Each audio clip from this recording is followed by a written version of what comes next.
नमः परमहंसाय स्वादतचरणकमलचिन्मकरन्दाय भक्तिजनमानसनिवासाय श्रीरामचन्द्राय नमः।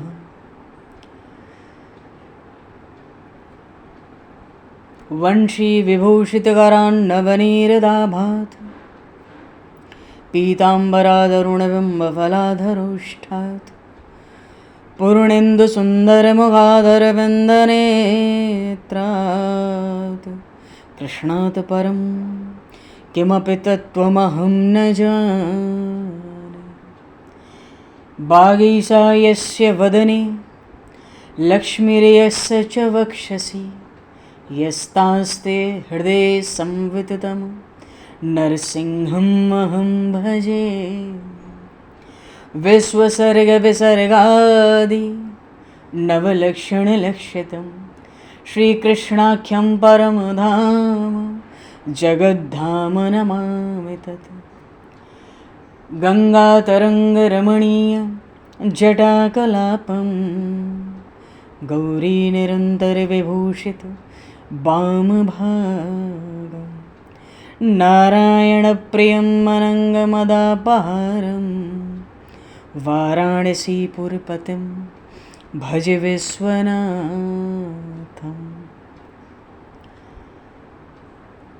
प्रह्लादनारदपराशरपुण्डरीक व्यासयम्बरीशशुकशौनकभीष्मदालभान् रुकुमाङ्गदर्जुनवसिष्ठविभीषणादीन् एतानहं परं भागवतान् नमाम्यहम्।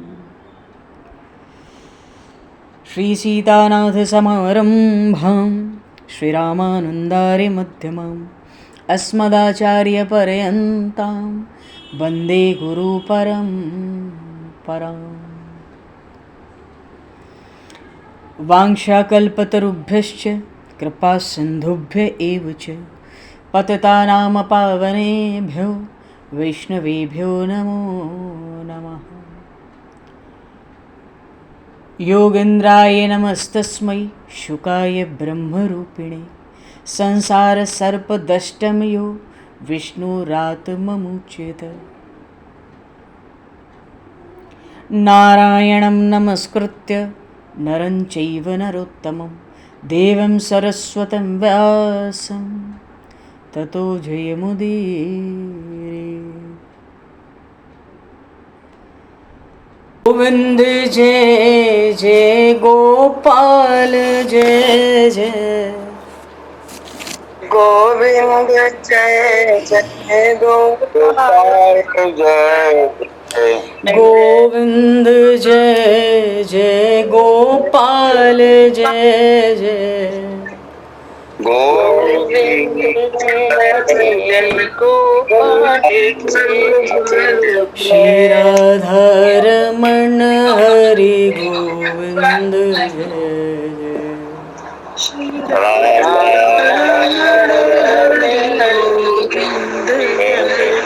श्री राधारमण हरि गोविंद जय जय। श्री राधारमण हरि गोविंद जय। श्री राम जय जय ऋषिकेश जय जय। श्री राम जय जय ऋषिकेश जय। श्री राम जय जय ऋषिकेश जय जय। श्री राम जय जय ऋषिकेश जय जय। सीतारमण रघुनाथ जय जय। सीतारमण राम रघुनाथ जय जय। सीतारमण राम रघुनाथ जय जय। सीतारमण राम रघुनाथ जय। श्री वृंदावन बिहारी लाल की जय। श्री जमुना महारानी की जय। श्री गिरिराज महाराज की जय, श्री गिरिराज धरणे की जय, समस्त गौवंश की जय, 84 कोस ब्रजमंडल धाम की जय, श्री वेदव्यास जी महाराज की जय, श्री सुखदेव जी महाराज की जय, श्री शुत शौनक आदि ऋषियों की जय, श्री सद्गुरुदेव भगवान की जय, सब संतन की जय, सब भक्तन की जय, समस्त वैष्णवन की जय, समस्त पूर्वाचार्य चरणन की जय, समस्त संप्रदाचार्यन की जय, श्री सद्गुरुदेव भगवान की जय। गंगा मैया की जय, जमुना मैया की जय, सरयू मैया की जय, गौ माता की जय, तुलसी माता की जय, पृथ्वी माता की जय, काशी महारानी की जय। जय जय श्री सीताराम, जय जय श्री राधेश्याम। नमः पार्वती पते हर हर महादेव। हरिशरणम। अनंत कोटि ब्रह्मांड नायक सर्वेश्वर पूर्ण परात्पर ब्रह्म, असंख्य कल्याण गुणगणलय, भक्त वांछा कल्पतरु, शरणागत वत्सल, भक्त वत्सल, दीनबंधु, दया सिंधु, सच्चिदानंदमय श्री विग्रह भगवान श्री राधा माधव की महती कृपा करुणा से परम पावन 84 कोस ब्रजमंडल धाम के हृदय स्थल श्री धाम वृंदावन से महापुरुषों के परम अनुग्रह से आप सभी श्रद्धालु भक्त वैष्णवों की मंगल एवं पावन सन्निधि में मानव जीवन का सर्वोत्कृष्ट फल भगवत गुणगान, भगवत कथा, भगवत कीर्तन का आनंद हम सभी श्रीमद् भागवत महापुराण की आनंद कथा के माध्यम से प्राप्त करने जा रहे हैं।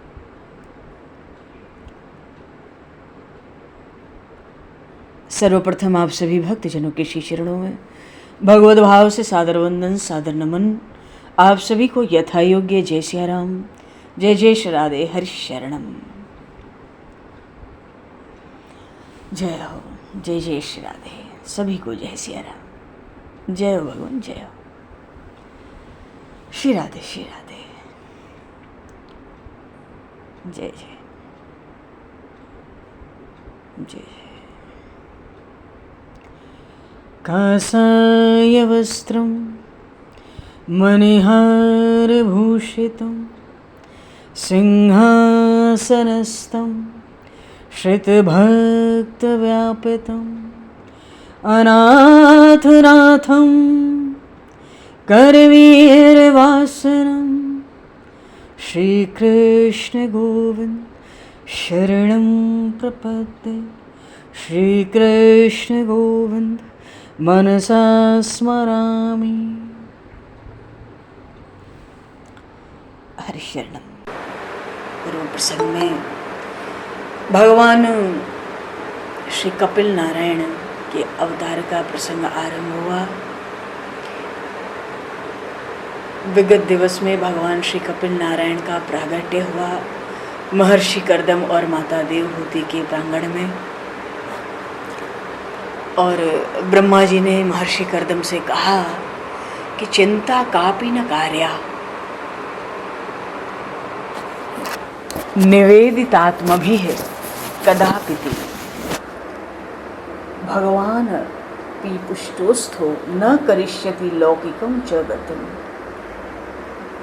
जगतपिता ब्रह्मा जी महर्षि कर्दम को समझा रहे हैं कि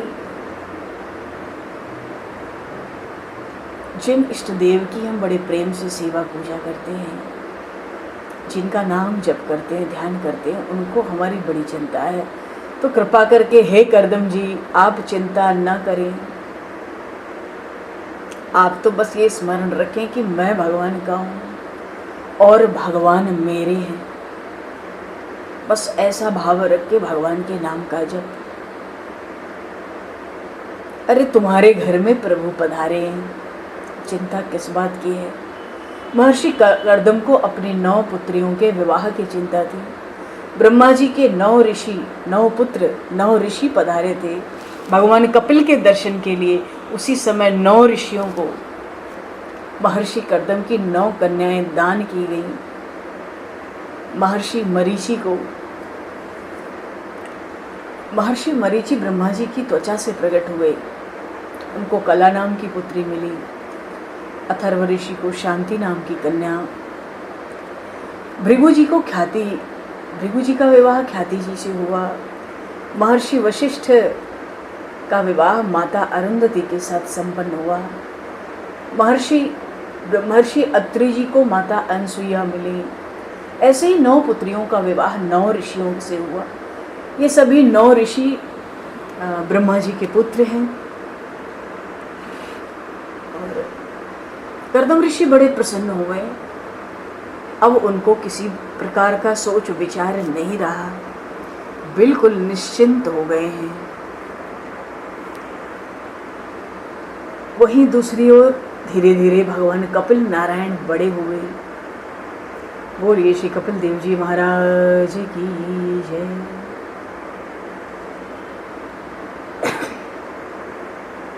तो एक बार महर्षि कर्दम सोचते हैं कि अब तो कपिल जी बड़े हो गए हैं, तो माँ को भगवान ने पहले कहा था कि माँ का उद्धार करेगा, माँ को तत्व ज्ञान देगा, तो अब हमें घर में रहने की कोई आवश्यकता तो मालूम नहीं पड़ती। तो जब एकांत में पाया पुत्र को, भगवान कपिल के पास गए और सन्यास की इच्छा प्रकट की। भगवान कपिल को पिताजी का विचार बड़ा सुंदर लगा। बाल उतारने का मन, जो बाल उतारे जाते हैं, भद्र किया जाता है, उसका अर्थ है मन मुड़ गया। आज तक संसार को देखा, अब केवल परमात्मा को देखना है। सन्यासियों के हाथ में जो दंड होता है उसको कहते हैं ब्रह्म दंड। वो साक्षात ब्रह्म का स्वरूप है, साक्षात नारायण का स्वरूप है, निरंतर हाथ में रहता है सन्यासियों के। विधि पूर्वक सन्यास हमारा शास्त्र कहता है। और जब होम करते हैं, वेदों में बिरजा होम आया है ना, होम करते हैं, इसका अर्थ है अब से शब्द ऐसे कान में नहीं सुनूंगा, नहीं सुनना चाहूँगा जो मेरे कानों को प्रिय लगें। ऐसे शब्दों को स्वाहा। इसलिए किसी की प्रशंसा भी करनी हो तो वैसे भी शास्त्र कहता है उसके मुख पर नहीं करनी चाहिए।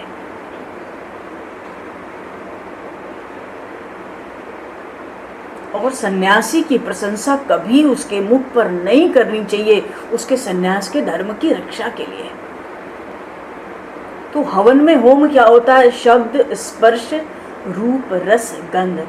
आज से मैं ऐसे शब्द नहीं सुनना चाहूँगा जिसको सुनकर हमें प्रसन्नता हो, या मैं ऐसे शब्द नहीं बोलूँगा जिसको सुनकर दूसरे को कष्ट हो। स्पर्श सुख नहीं लूँगा। स्त्री के चरणों का भी दर्शन मना है। काठ की पत्थर की बनी स्त्री का भी दर्शन सन्यासी के लिए वर्जित है, बहुत विशेष रूप से वर्जित है। कोमल गद्दे, कोमल चादर, कोमल कंबल, कोमल तकिए, इनका कोमल स्पर्श नहीं चाहिए सन्यासी को, किसी स्थिति में नहीं चाहिए। सन्यास तप है, आराम नहीं है। रूप का त्याग होता है।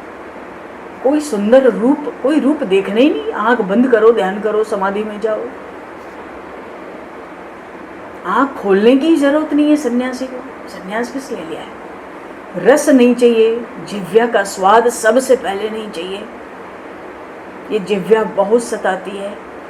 जिह्वा से लाड़ नहीं चाहिए। जीभ को बढ़िया बढ़िया स्वाद किसी स्थिति में नहीं चाहिए, नहीं देना। अभी से छोड़ दो। सन्यास नहीं लिया तब भी छोड़ दो, ये बहुत दुख देगी। रस नहीं चाहिए। तो सन्यासी क्या करते हैं? मीठा भी त्याग देते हैं, सन्यास लेते ही प्राय, और नमक भी त्याग देते हैं। अब जिसको जो खाना है, खिलाना है, खाओ, सब बराबर है। 5 तरह का भोजन आ जाए, उन सबको मिला दो एक में। सन्यासी को ऐसे ही खाना चाहिए, खाना ही चाहिए। एक पत्तल का डोना लिया जिसमें प्रसाद अट जाए, बस सारा प्रसाद उसमें मिला दो थोड़ा थोड़ा। अब वो खीर हो, हलवा हो, कचौड़ी हो, सब्जी हो, रोटी हो, पूरी हो, जो हो, उनको आपस में मिला के भगवान को अर्पित कर दिया। देखो, कोई भी चीज़ जब भगवान को भोग लग गई तो उस व्यक्ति से ये पूछना कि नमक कम तो नहीं है, ये दोष है। और खाने वाला अगर कह दे इसमें नमक कम है तो बहुत दोष है, उसको पता ही नहीं भोग क्या होता है। जब भगवान को भोग लग गया तो स्वाद भगवान का, जीवन निर्वाह हमारा। ये परंपराएं सन्यास की हैं पर हमारे लिए भी हैं, हमें भी इसकी आदत डालनी। जब भोग लग गया तो हम कोई नहीं है ये कहने वाले कि इसमें मिर्च नहीं है, इसमें नमक ज़्यादा है, इसमें मीठा है। स्वाद भगवान ने लिया भोग में, जीवन निर्वाह उस भोग से हमारा होगा। नमक कम है तो प्रभु को कम है, प्रभु नहीं कहते, तुम क्यों कहते हो? नमक ज़्यादा है, भगवान नहीं कहते, जिसको भोग लगाया वो नहीं कहते, तुम क्यों कहते हो भाई? तो कहते हो तो फिर तुम भोग नहीं पाते हो, तुम स्वाद पाते हो। जो स्वादु होगा वो साधु कभी नहीं हो पाएगा। शब्द, स्पर्श, रूप, रस, गंध में ये सबसे स्थिति जो बिगाड़ने वाली इंद्रिय है वो है रसना। अगर ये वश में हो जाए तो दुनिया की शत्रुता से हम बच जाएं। बढ़िया भोजन, बढ़िया स्वाद, बढ़िया खाना नहीं चाहिए, किसी स्थिति में नहीं चाहिए। मन को समझाना है, रे मन तुमने आज तक बहुत खा लिया, भगवान ने योग्यता से अधिक खिलाया।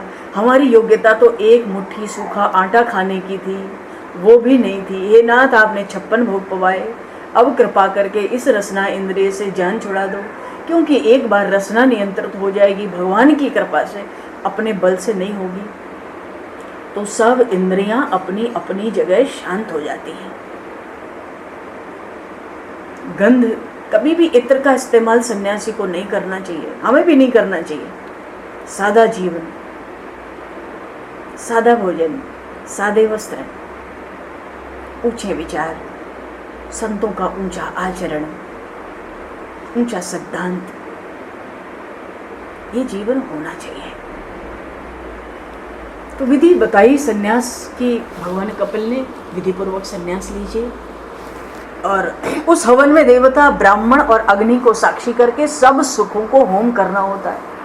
कोई सुख नहीं लूंगा, सुख लेने के लिए सन्यास नहीं है। सन्यास लेने के बाद भी अगर भिक्षा मांगने में संकोच है तो वो सन्यासी नहीं है, वो तो इंद्रियों का गुलाम है, ऐसा संत कहते हैं। सन्यास का सबसे मुख्य धर्म है अहिंसा, सब में भगवत दर्शन। ये भीतर खूब विश्वास रहता है सन्यासी को कि जीवन में कोई सुख नहीं भोगना, अब मेरा जीवन परमात्मा के लिए, मैं भगवान के लिए सभी सुखों का स्वाहा करता हूँ, त्याग करता हूँ, यही सन्यास है। भगवान के लिए जीवन के समस्त सुखों का त्याग, यही सन्यास है। और वैराग्य से ही सन्यास की शोभा होती है। वैराग्य न हो तो सन्यासी पर लोग हंसेंगे, तो वैराग्य नहीं होगा तो ज्ञान स्तर नहीं होगा। किस बात का सन्यास? गेरुआ रंग ही संसार से तीव्र वैराग्य का प्रतीक है। जब संसार से तीव्र वैराग्य हो जाए, मैं मेरा की मन भावनाओं से हमारा चित्त उचाट हो जाए, तब सन्यास के बारे में सोचना चाहिए। किसी की बात में, किसी के दबाव में, परंपराओं को देख के सन्यास नहीं हो सकता। चलो, भगवान कपिल महर्षि कर्दम से कहते हैं, पिताजी सन्यास लेने पर घर का स्मरण तक नहीं करना, दोष लगेगा। सन्यासी घर का स्मरण करता है तो उसको पाप लगता है। भगवान कपिल ने बड़ा सुंदर सन्यास धर्म समझाया, पर हम लोग थोड़ा सा बस स्मरण करके, क्योंकि समझाया है भागवत जी का हर विषय कथा में आना चाहिए। भगवान कपिल कहते हैं सन्यासी घर का एक बार स्मरण भी कर ले तो उसको पाप लगता है। माँ का भी विचार मत करिएगा, माँ का उद्धार मैं करूँगा, माँ को उपदेश मैं दूंगा, आप माँ को भूल जाइए। ओंकार का निरंतर जप करिए। सन्यासी के लिए भी दिन में कम से कम 12,000 ओंकार का जप निश्चित है। भगवान कपिल कहते हैं निरंतर भगवान की का ध्यान करिए। अब भगवान कपिल के आदेश से सावधान होकर महर्षि कर्दम ने सन्यास ग्रहण किया। अरे महर्षि कर्दम वो हैं जिन्होंने बड़े सावधान होकर विवाह भी किया था। तो सन्यास कैसे सावधान होकर नहीं लेंगे। भगवान का ध्यान करते हैं, भगवत भक्ति युक्तेन प्राप्ता भागवती गति, इच्छा द्वेष विहीनेन सर्वत्र समचित्तसा। तीसरे स्कंद के 24वें अध्याय में बात आई, जगत के साथ बैर ना हो, जगत के साथ प्रेम भी ना हो। सन्यासी का धर्म है, मेरा कोई शत्रु नहीं है, मेरा कोई मित्र नहीं है, मैं परमात्मा का हूँ, परमात्मा मेरे हैं। ऐसी निष्ठा से आदि नारायण भगवान का ध्यान करते हुए कर्दम ऋषि ने परमात्मा के चरणों में लीन होने का विचार किया और लीन हो गए। महर्षि कर्दम को सदगति प्राप्त हुई है। बोलिए महर्षि कर्दम जी महाराज की जय। अब देखो आगे का जो प्रसंग है वो है श्री कपिल गीता। भगवान कपिल नारायण अपनी माता देवहूति का उद्धार करेंगे, उपदेश देंगे, ज्ञान देंगे और उस ज्ञान गंगा में हम सबको स्नान करना है। अद्भुत ज्ञान है, विलक्षण ज्ञान है। अब आगे के प्रसंग में कपिल गीता की कथा आती है और भागवत में इस कथा का जो प्रकरण है बड़ा ही महत्वपूर्ण है। कपिल गीता की जो कथा है वो अत्यंत मधुर भी है। भगवान कपिल नारायण माता देवहूति को सुंदर उपदेश दे रहे हैं। जितनी सावधानी एकाग्रता से हम सुन सकें हमको श्रवण करना है। सुबह का पवित्र समय है, संध्या आदि जो नित्य कर्म है भगवान कपिल के परिपूर्ण हो गए हैं। भगवान कपिल कुश का आसन बिछाकर शांति से उस पर विराजमान है। उसी समय माता देवहूति को याद आता है, मेरे कपिल देव के जन्म के समय जब ब्रह्मा जी पधारे थे तब उन्होंने कहा था ये बालक साधारण व्यक्ति नहीं है, आदि नारायण परमात्मा का अवतार है, ये माता के उद्धार के लिए आया है, जगत के उद्धार के लिए आया है। माता देवहूति को अचानक इस बात का स्मरण हो गया। माता कहती है ये मेरा पुत्र है और मैं इसकी माता हूँ। इस लौकिक संबंध को माता देवहूति भूल गई ब्रह्मा जी की बात याद करने पर कि ये तो साक्षात नारायण है। अब माता देवहूति सोचते हैं कि मैं तो सद शिष्या हूँ और ये सदगुरु है। ऐसा अलौकिक भाव माता देवहूति के हृदय में उठा कि ये सदगुरु है, ये मेरा पुत्र नहीं है, ये मेरा सदगुरु है और मैं माता नहीं हूँ, सद शिष्या हूँ। अब माता देवहूति उन कपिल नारायण को बार बार प्रणाम करती है और कहती है, तम त्वा गताहम शरणम शरण्यम स्वभृत्य संसार तरो कुठारम जिज्ञासयाहम प्रकृतेः पुरुषस्य नावामि सदधर्म विदाम वरिष्ठम। माता देवहूति भगवान कपिल से कहती है, तम त्वा गताहम शरणम शरण्यम स्वभृत्य संसार तरो कुठारम। आप आज्ञा दीजिए, मैं आपसे कुछ प्रश्न पूछना चाहती हूँ। देखो कितनी कृपा है भगवान की, सहज ही भगवान जो ज्ञान प्रकट करते हैं हम लोगों को श्रवण करने का अवसर मिलता है। ऐसी वाणी को, ऐसे श्लोकों को उच्चारण करने का सौभाग्य मिल रहा है। भगवान ही कृष्णम वंदे जगत गुरु, भगवान ही सबके गुरु हैं। गुरु के रूप में भगवान है या भगवान ही गुरु हैं। भगवान अद्भुत ज्ञान देने जा रहे हैं, विलक्षण, और माता को दे रहे ना। माता तो अबला स्त्री है, उसको ज़्यादा ज्ञान नहीं है, उसको तप नहीं है, उसको ध्यान नहीं है, उसको भगवान की सेवा पूजा नहीं है। देखो ना ये ज्ञान हमारे लिए कितना लाभकारी है कलयुग में जीवों के लिए। ऐसा नहीं है कि माता देवहूति बड़ी तपस्विनी है, बहुत बड़ी ऋषि है, एकदम सरल सहज है।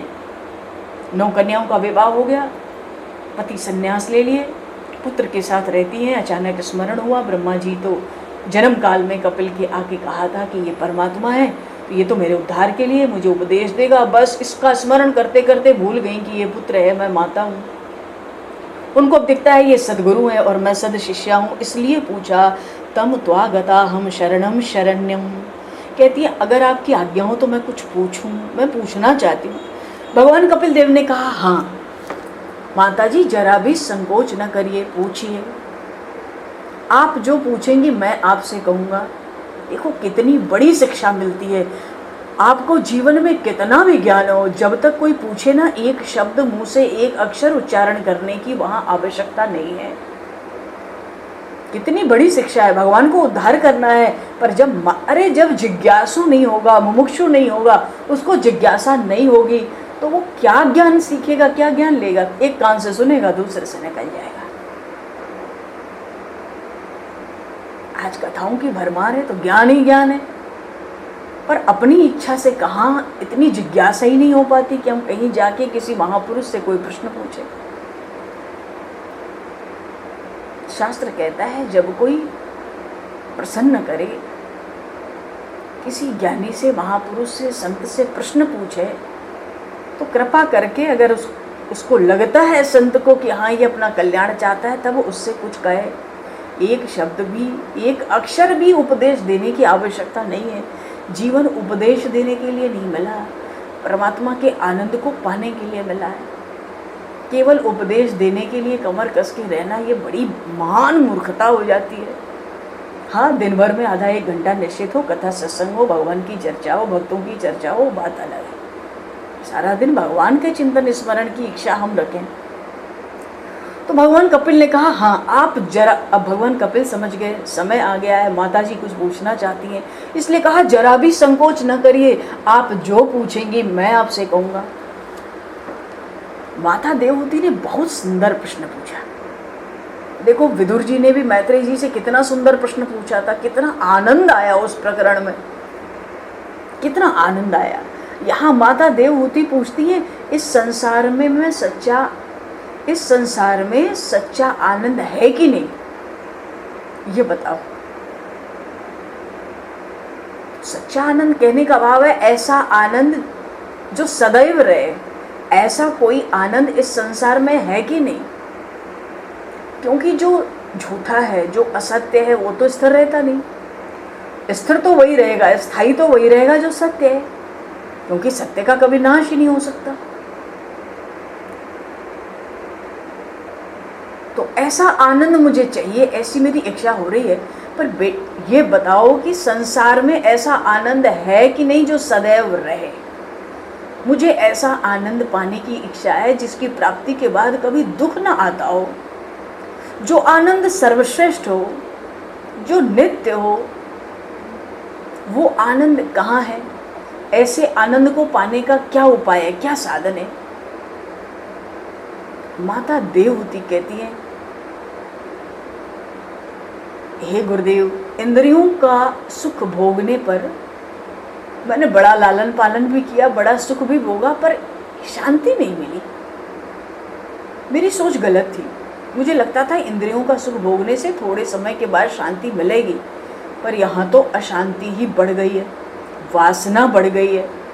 जो सुख शरीर से भोगे हैं, कभी कभी न चाहते हुए भी वो याद आते हैं। अशांति ही बढ़ी, क्योंकि अब वो सुख तो मिलेगा नहीं। कहने का भाव है कि हम मनुष्य समझते हैं कि हम सुख भोग रहे हैं, पर बात यह है ये मन का भ्रम है।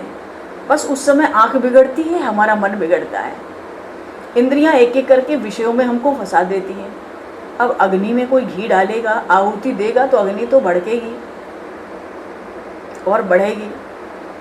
लेकिन माता देवहूति कहती हैं कि मुझे तो अब इस जीवन में कोई रुचि नहीं रही, मैं थक गई हूँ। देखो एकदम घर जैसी बात है,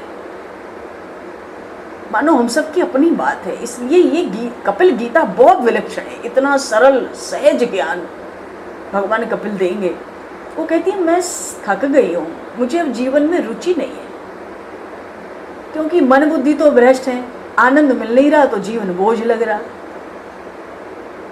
और वासना जो है वो तो राक्षस है, राक्षसी है, भीतर घर करके बैठ जाती है। हमने अगर कभी भी सुख भोगा ना, वो वासना जो राक्षसी है ना, वो भीतर बैठ जाती है, वो बहुत रुलाती है, बहुत दुख देती है। जीवन में ऐसी स्थिति आती है हमारे कि न तो भगवान के प्रेम का सुख मिलता है और न संसार में जीने का मन करता है। करें तो क्या करें? ये वासना राक्षसी का समय होता है, क्योंकि ये नहीं चाहती कि हम मुक्त हो जाएं, ये मुक्त नहीं होने देती। और 5 इंद्रियां है ना, शब्द स्पर्श रूप रस गंध, किसी को कभी तृप्ति नहीं मिलती। जीव रोज नई नई चीजें मांगती है। और वासना तो राक्षसी है, जितना खिलाओ उससे भी अधिक उसको भूख लगी है, कभी तृप्ति ही नहीं होती। तो भगवान कपिल से माता कहती है, वासना नाम की जो राक्षसी है ना, इससे मुझे छुड़ा दो।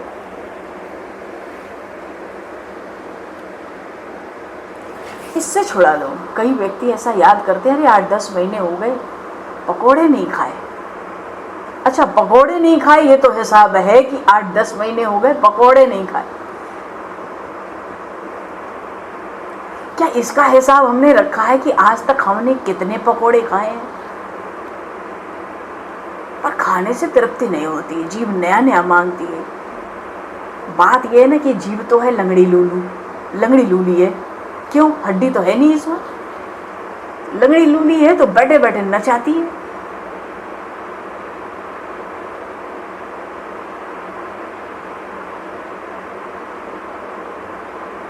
जीव को कभी तृप्ति नहीं होती। माता देवहूति भी जीव से परेशान है, कंदमूल खाती होंगी उससे भी परेशान है कि इसको तृप्ति नहीं होती। आज तक कितने पकोड़े खा गए उसका हिसाब, अरे 8-10 महीने से पकोड़े नहीं खाए, क्या पता 8-10 मन पकोड़े खा गए हों जीवन में। आंखें तो विषय पर जाती हैं।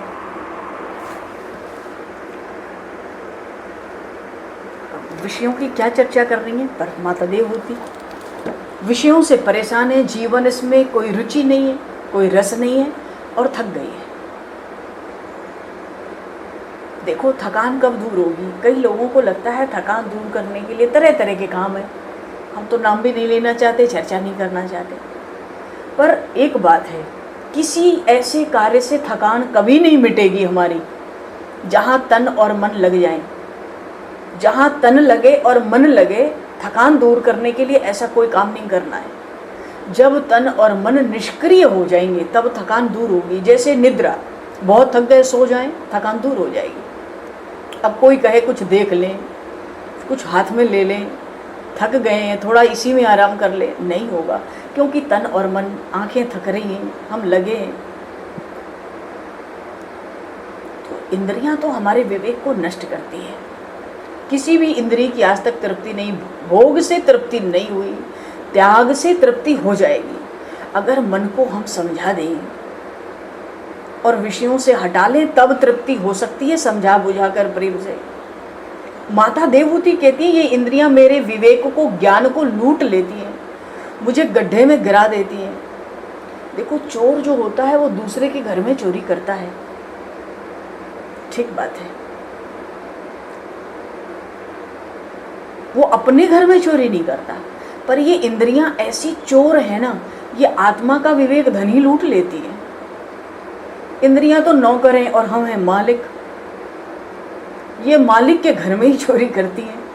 माता देवहूति कहती है, इसलिए मैं थक गई हूँ, ये तो मेरे ही ऊपर शासन करती हैं। झूठे झूठे सुखों को भोगने में मेरा जीवन नष्ट हो गया।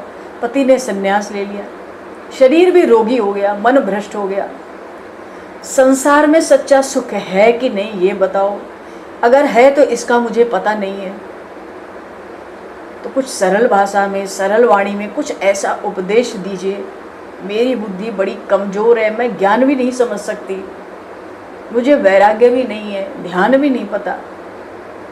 अगर संसार में सच्चा आनंद है तो सरल वाणी में, सरल भाषा में हमें समझा दो। भगवान कपिल नारायण इस प्रश्न को सुन के, इस बात को सुन के बहुत प्रसन्न हुए और माता देवहूति को बड़ा सुंदर उपदेश देते हैं। पहले तो प्रशंसा करते हैं, माता तुमने बहुत सुंदर प्रश्न पूछा है। जब प्रश्न बढ़िया होता है, कौन सा प्रश्न महापुरुषों को बढ़िया लगता है भगवान को? ऐसा प्रश्न कि प्रश्न करे एक और लाभ हो जाए सबका, उसका उत्तर सब सुन लें। आज भगवान कपिल गीता प्रकट करने जा रहे हैं। उस कपिल गीता को आज तक लोग श्रवण कर रहे हैं, उसके अनुसार जीवन बना रहे हैं, आचरण कर रहे हैं, उनके बताए सिद्धांतों का अनुकरण कर रहे हैं। इसलिए प्रश्न बहुत बढ़िया लगता है, जिससे सबका कल्याण हो। पर माता से कहते हैं, मैं बहुत थोड़े में ही तुमको सब बात समझा दूंगा, सब ज्ञान करा दूंगा। योग आध्यात्मिक पुंसाम मतो निःश्रेयसाय में। अत्यंत तोप रित्रिय दुखस्य च सुखस्य च।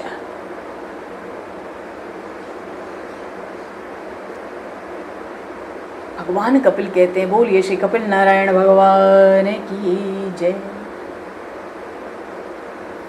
कहते हैं माता, मन में किसी तरह के सुख को भोगने की इच्छा जब तक है ना, तभी तक दुख है। अगर मन को समझा लें कि अब हम सुख नहीं भोगेंगे तो हमारे जीवन में अब दुख नहीं आएगा। हमारे भीतर जो सुख पाने की इच्छा है, कोई भी सुख किसी भी रूप में, कुछ भी अच्छा लगे, किसी से मिलना जुलना, बात करना, कुछ खाना पहनना, घूमना, आना जाना, जब तक सुख की इच्छा है उसके पीछे दुख खड़ा ही है।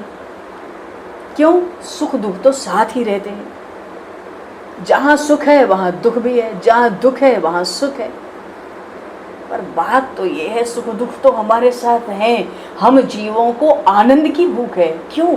हम परमात्मा का अंश है ना, वो परमात्मा सत्यचित और आनंद घन है। जब वो आनंद का महासागर है तो उसका अंश हम हैं, तो उस आनंद के बिना हम कैसे रह सकते हैं? इसलिए हमें जो भूख है वो आनंद की है। आनंद के नाम पे छोटे छोटे सुखों में हम उलझ जाते हैं, साथ में दुख खड़ा रहता है, फिर दुख आता है, दुखी होते। भगवान का स्वरूप, परमात्मा का स्वरूप तो आनंदमय है, और आनंद किसी जड़ पदार्थ से तो आएगा नहीं। जड़ पदार्थ किसको कहते हैं? जिसका नाश निश्चित हो।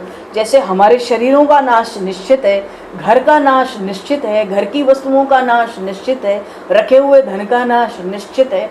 जो भी वस्तु हम देख सकते हैं आँखों से, जिनको हम हाथ से छू सकते हैं, वो सब नाशवान है, वो जड़ हैं। तो आनंद ऐसी किसी वस्तु से नहीं आएगा। जब तक, कितनी बढ़िया बात बताई एक शब्द में, जब तक सुख चाहोगी दुख रहेगा, उसका अंत नहीं होगा। मैं क्या करूं? आप सुख चाहना छोड़ दो, क्योंकि जितने संसार में नाशवान पदार्थ हैं, अंत में उनसे दुख ही मिलेगा। आज जितना भी सुख ले लें। अच्छा देखो, हमारा रोज का एक अनुभव है, क्या हमें नींद में बहुत शांति मिलती है। वो शांति हमें कौन देता है? नींद में हमें भोजन नहीं मिलता, बिना भोजन के अगर हम भूखे भी सो जाएं तो बड़ी शांति मिलती है। कौन शांति देता है? नींद में भोजन नहीं मिलता, नींद में हाथ में पैसे भी नहीं होते, पर नींद में शांति मिलती है। राजा को भी नींद में शांति मिलती है, वो रानी को भी भूल जाएगा, राजमहल को भी भूल जाएगा, सो जाएगा, आनंद मिलता है। क्यों? कारण क्या है? कारण ये कि जब हम शैया पर जाते हैं तो धीरे धीरे संसार भूलता जाता है, नींद आती है। पहले आसपास भूलता है, कोई आवाज़ होती है तो हमें लगता है धीरे बोलो, फिर धीरे धीरे संसार भूला, फिर धीरे धीरे शरीर भी भूल गया, हम गहरी नींद में चले गए। तो जब मन से संसार निकल जाता है ना थोड़ी देर के लिए, तो शांति मिलती है, आनंद मिलता है। इस संसार में आनंद शांति मिल नहीं सकती। इस संसार के मन से निकलने पर ही शांति मिलेगी, आनंद मिलेगा। अब कोई दीपक लिया है, उसमें तेल है, तो जब तक तेल है तो दीपक जलेगा। अब दीपक में तेल न हो तो दीपक शांत हो जाता है कि नहीं हो जाता है? बिल्कुल हो जाता है। ऐसे ही जब तक मन में संसार रहता है तब तक हमारा मन जलता रहता है दीपक की तरह। मन से संसार निकल जाता है तो शांति मिलती है। तो जब हम शैया में पड़ते हैं तो धीरे धीरे मन से संसार निकल जाता है। मन से संसार, नींद आ गई तो मन तो निर्विषय बन गया ना, अब कोई विषय नहीं है, शब्द स्पर्श रूप रस गंध कुछ नहीं चाहिए, मन निर्विषय हो गया। और जब मन निर्विषय होता है ना, तब वो जो मन है ना, वो चेतन होके परमात्मा का, भगवान का स्पर्श कर पाता है। कहने का भाव है, नींद में जैसा मन रहता है वैसा मन अगर जागृत में हो जाए, जगह में, तो नैया पार लग जाए। नींद में शरीर संसार हम भूल जाते हैं, अगर जागते में भी शरीर संसार भूल जाए तो शांति और आनंद जागते में भी मिल जाए। संसार में, शरीर में, परिवार में, वस्तुओं में, घर में, धन में न शांति है न आनंद है, क्योंकि आनंद तो भगवान का स्वरूप है।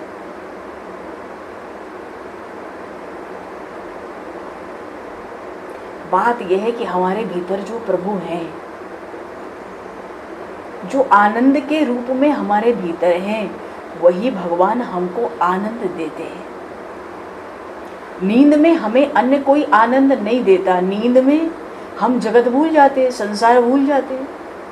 तो संसार को, शरीर संसार पूरी तरह से भूल जाते हैं, तब हमारा मन भगवान का स्पर्श करता है।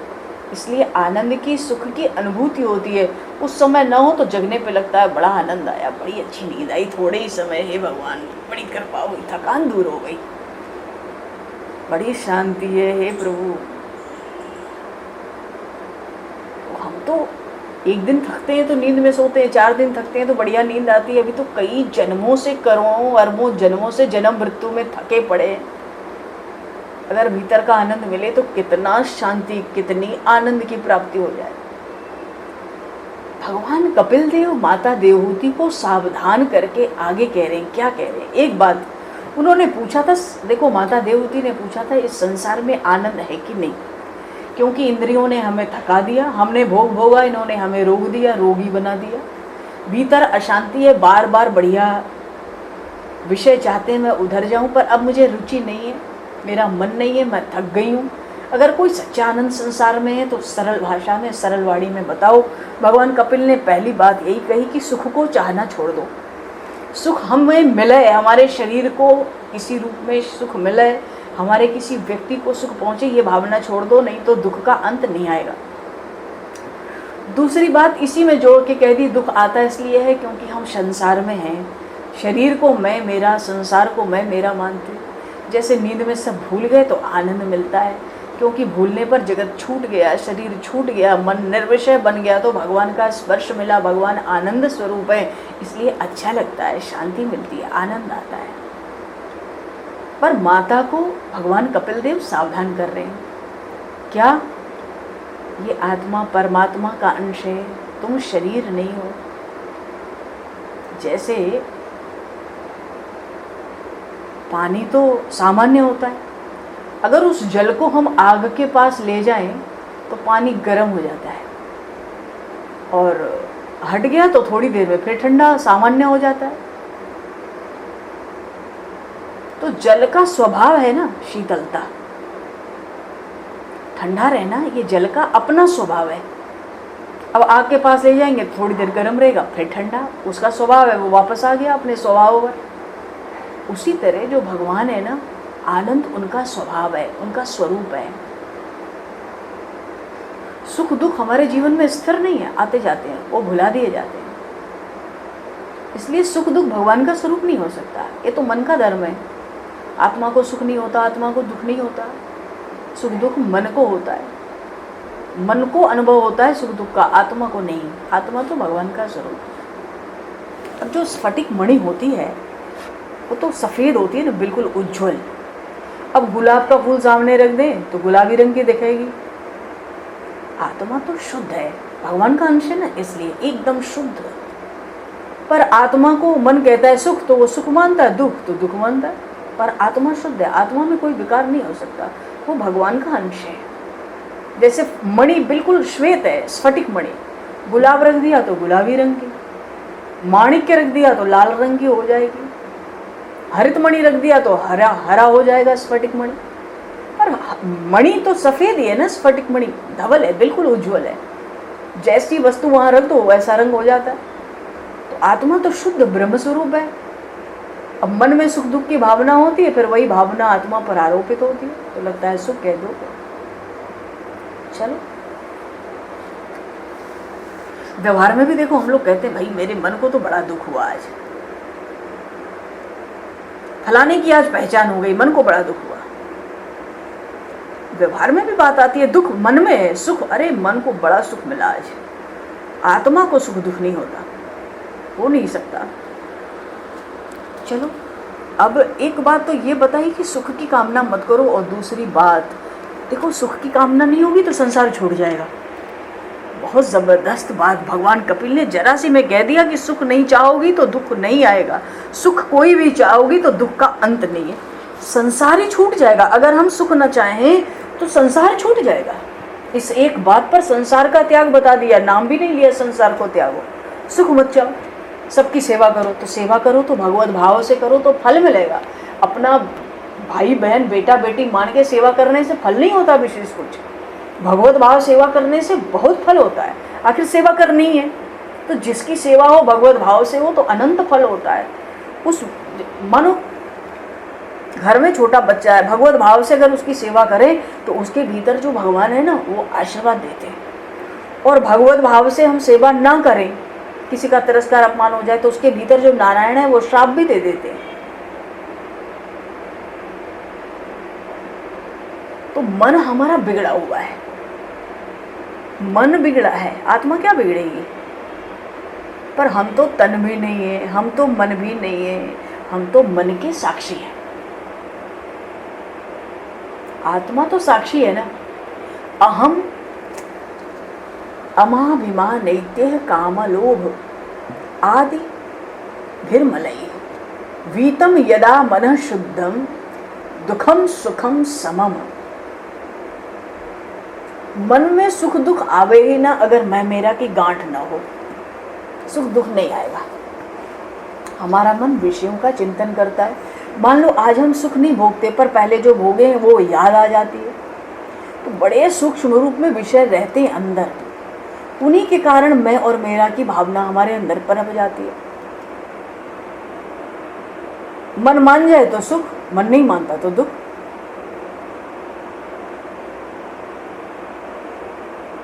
देखो बहुत गर्मी लग रही है, विचार करें, हमें बहुत गर्मी लग रही है, बाहर बहुत भीड़ है, इस भीड़ में हमें और हमें गर्मी लग रही है, आफत लग रही है। एक तो भीड़ ऊपर से गर्मी। अब इसी में कोई अपना बड़ा प्रेमी विशेष व्यक्ति पास आकर बैठ जाए तो फिर गर्मी नहीं लगती, फिर वो भीड़ बुरी नहीं लगती। और कोई पराया व्यक्ति आके पास बैठ जाए तो हल्ला करेंगे। एक तो गर्मी लग रही है, इतनी भीड़ है, भाई तू यहाँ क्यों बैठ गया, दूर बैठ गया, थोड़ी हवा लगने दे। समझ रहे ना। भाव ये है कि मन बिगड़ा हुआ है, मन को सुधारना है। मन के मन की बात हो जाए तो सुख, मन के मन की बात न हो तो दुख। कहने का बात है जो हमें सुख है, मानो हमारे मन का कोई आके बैठा, हमें तो सुख मिला पर पड़ोसी देख के कुड़ रहा है, ये क्यों सुखी है। तो जिससे हमें सुख मिला हम सुखी, पर उसी से मानो किसी को दुख हो रहा है। सुख और दुख तो मन की कल्पना है। जो हमारा सुख है वो दूसरे का दुख भी हो सकता है, पर आत्मा तो आनंद का स्वरूप है। इसलिए माता देवहूति को भगवान कपिल सावधान ये कर रहे हैं कि संसार नहीं बिगड़ा है, बिगड़ा हमारा मन है। तो हमारे मन को कौन सुधार सकता है? अपने मन को हम स्वयं सुधार सकते हैं, दूसरा उपाय नहीं है। तो मन क्यों बिगड़ा? माता जी मन इसलिए बिगड़ा क्योंकि संसार की वासना मन में आ गई। संसार की चाहत, संसार की इच्छा, संसार के सुख मन में आ गए, मन बिगड़ गया। मन हमारा बिगड़ा है, कोई पड़ोसी नहीं सुधारेगा, हम ही को सुधारना होगा। तो बिगड़ा हुआ मन कैसे सुधरेगा जल्दी से? हाँ, संसार में जो लौकिक वासना है, अगर उसमें अलौकिक वासना आ जाए, हमारा मन दिव्य वासनाओं में फंस जाए, तब मन सुधर जाएगा। किसी मनुष्य से मिलने की इच्छा, ये तो वासना है, पर भगवान से मिलने की इच्छा, भगवान के लिए भक्ति, ये अलौकिक वासना है, ये दिव्य वासना है। वासना का विषय जब कोई स्त्री पुरुष होता है तो वासना पतन करा देती है, और वासना का विषय जब परमात्मा हो जाते हैं, भगवान हो जाते हैं, उनकी लत लग जाती है, भगवान में हमारा चित्त आसक्त हो जाता है, तो वो वासना भक्ति हो जाती है। वासना तो भीतर रखनी पड़ेगी, वासना तो भीतर रखनी ही पड़ेगी, पर संसार की जो अभी तक वासना है उसको निकाल के अब भगवान के लिए चित्त को व्याकुल करना है, भगवान में चित्त को लगाए रखना है। तब वासना खत्म होगी संसार की, और मन में भगवान में, हमारा मन भगवान में आसक्त हो जाएगा, मन भगवान की भक्ति में लग जाएगा। कभी स्वाध्याय करेंगे, पाठ करेंगे, कभी ध्यान करेंगे, कभी जप करेंगे, कभी प्रभु की सेवा करेंगे, कभी प्रेम से कीर्तन करेंगे। निरंतर अपनी स्थिति को सत्कर्म में रखेंगे। संसार नहीं बिगड़ा, बिगड़ा हमारा मन है, और मन को सुधारने वाले केवल हम हैं। मन से संसार को निकाल के परमात्मा को, भगवान को बसाना है मन में। बस वासना का स्वरूप बदल गया। अभी तक मन संसार में आसक्त था, अब परमात्मा में आसक्त हो जाएगा। धीरे धीरे आगे चल के उन भगवान का व्यसन लग जाता है, लत लग जाती है। उनके बिना एक पल महापुरुषों को रहा नहीं जाता है। बोलिए श्री कपिल देव जी भगवान की जय। श्रीमद्भागवत महापुराण की जय। सब संतन की जय, सब भक्तन की जय, सद्गुरुदेव भगवान की जय। आज समय को दृष्टिगत करते हुए बस 2 मिनट नाम संकीर्तन करके वाणी को विराम। आगे का प्रसंग, अभी तो प्रसंग आरंभ हुआ है, भूमिका बंधी है, एक प्रश्न तो हो ही जाएगा। जैसा प्रभु चाहेंगे आगे के सत्संग में इस प्रसंग को हम लोग आगे बढ़ाएंगे। 2 मिनट का नाम संकीर्तन कथा के बाद बड़ा आवश्यक है, करके बस वाणी को विराम दिया जाए। जय सिया राम। जय जय गोविंद गोविंद गोपाल नंद लाल। जय जय गोविंद गोविंद गोपाल नंद लाल। प्रेम से सब लोग कीर्तन बोलो, भगवान कपिल का ध्यान करो, उनको प्रणाम करो। जय जय गोविंद गोविंद गोपाल नंद लाल। जय जय गोविंद गोविंद गोपाल नंद लाल। जय जय गोविंद गोविंद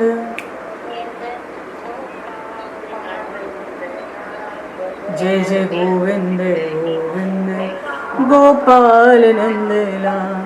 गोपाल नंद लाल, गोपाल नंद लाल, गोपाल नंद लाल, गोपाल नंद लाल। जय जय गोविंद गोविंद गोपाल नंद लाल। जय जय गोविंद गोविंद गोपाल नंद